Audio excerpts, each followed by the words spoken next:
Hi, I'm Kaspersetz, President and Chief Strategist of Arteric, and I'm here with Gareth Lock, a human performance expert at Human in the System. How's it going, Gareth? Good, thanks very much. Glad to be here.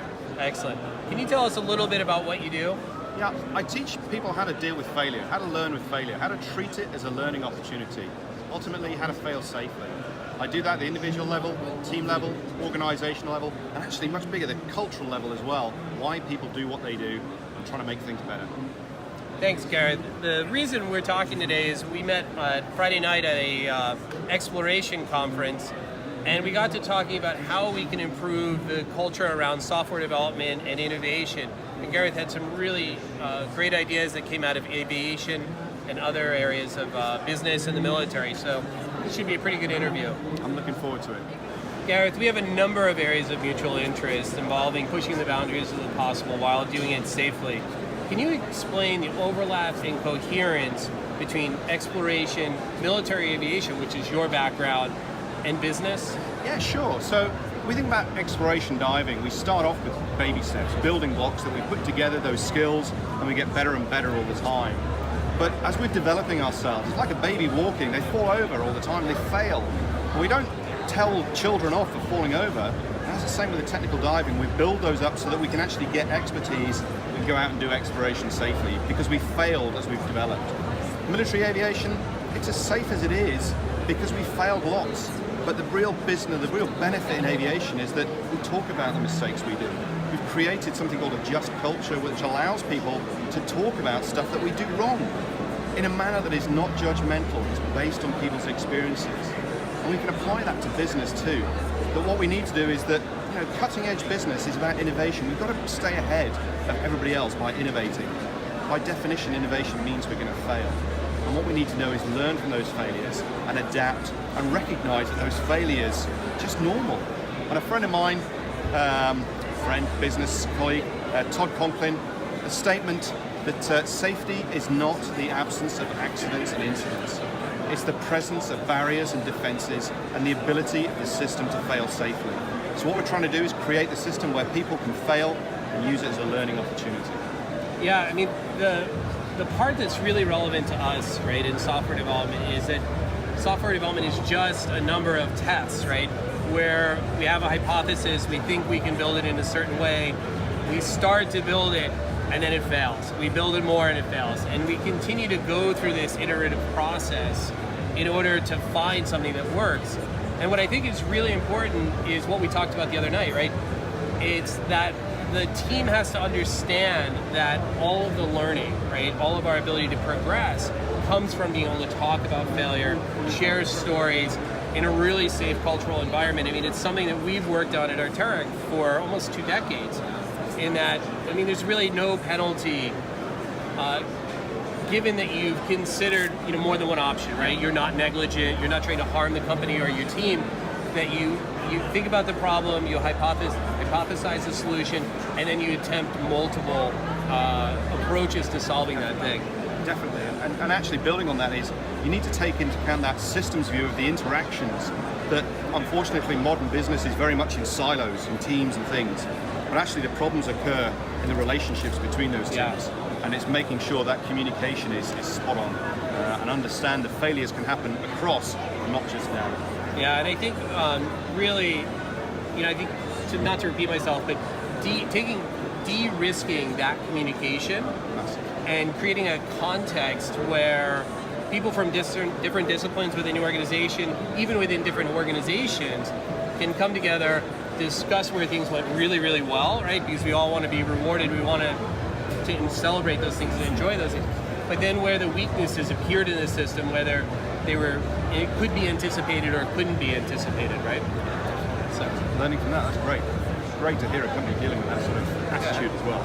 Yeah. Well done. Gareth, the modern business environment has been described as uncertain, complex, and ambiguous, as well as volatile. Can you give me a sense for how the systems that you teach can improve the performance of, say, a healthcare brand marketing team or a software company? Yeah, sure. Anytime you've got uncertainty or complexity in the environment, you're going to have failure. And it's trying to teach people that failure is okay and how to fail in a safe environment, because people are professionally proud. When things go wrong, you run a simulation in based around their own work, they get very defensive. And that's a natural thing. We're hardwired to be defensive when somebody gives us some feedback.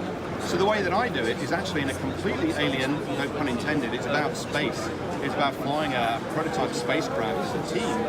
And because people can't bring any prior knowledge to that simulation, everybody starts from ground zero.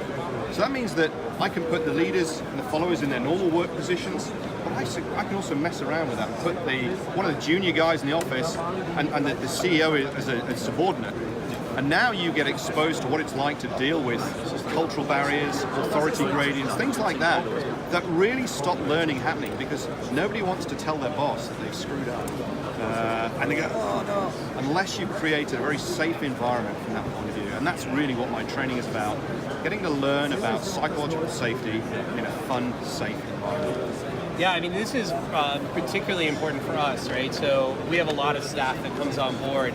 And those first couple of weeks when somebody joins the team are really critical for them to learn the culture and to sort of be taught that it's okay to be able to share what's going on, right?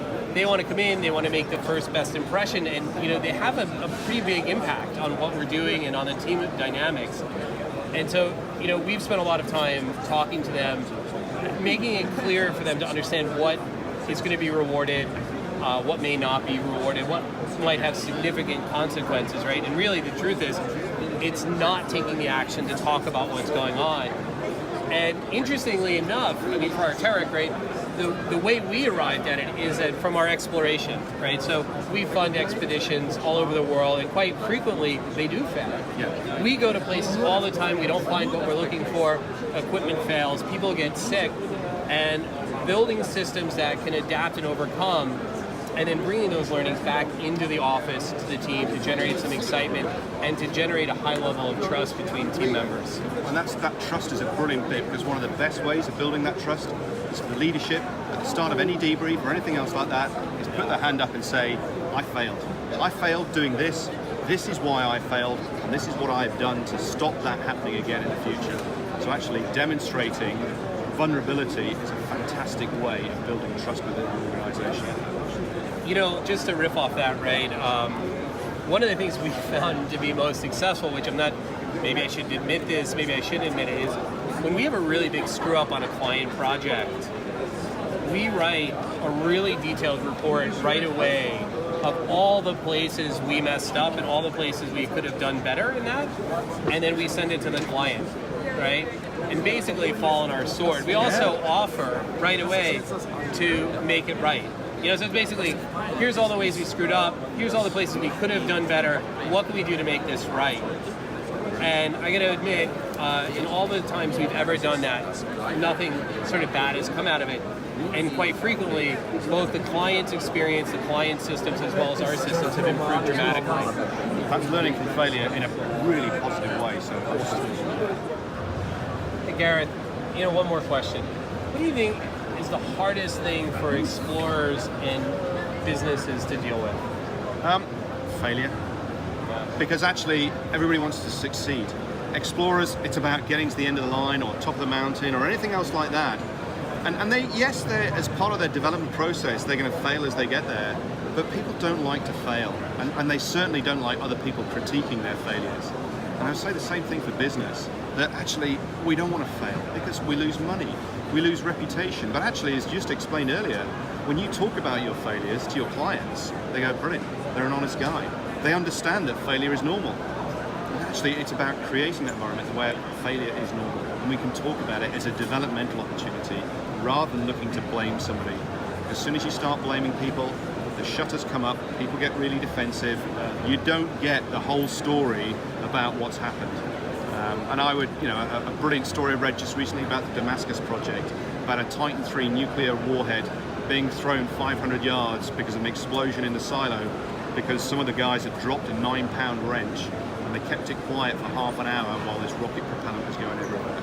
And eventually it was like, yeah, we made that mistake. And they tried to solve it, but people need to come clean of for them to be able to come clean, they've got to have the environment where they can put their hand up and say, sorry, I've made this mistake, and this is what happened. Talk about it. Yeah, I mean, that's a really remarkable story. I mean, when the stakes are really high, I think, and it's an inverse relationship thing, like when the stakes are really high, you really should talk about your failures more often and in greater detail. And for whatever reason, I think it is fear, right?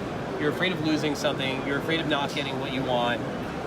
We see it all the time. People clam up, they shut down, and they start to sort of reduce the fidelity of their reports, when really the opposite should be rewarded and should be supported. I really want to thank you for this interview. I think for me as a business founder and a leader of people, right, it's important to bring ideas and technologies from many, many different business areas, right? I think that for us in marketing and in software, we have a lot to learn from aviation, the military, oil and gas. I mean, any place where the work is risk, that risk is high, and the stakes are high as well. So thanks for your time. Thank you very much. Thank you.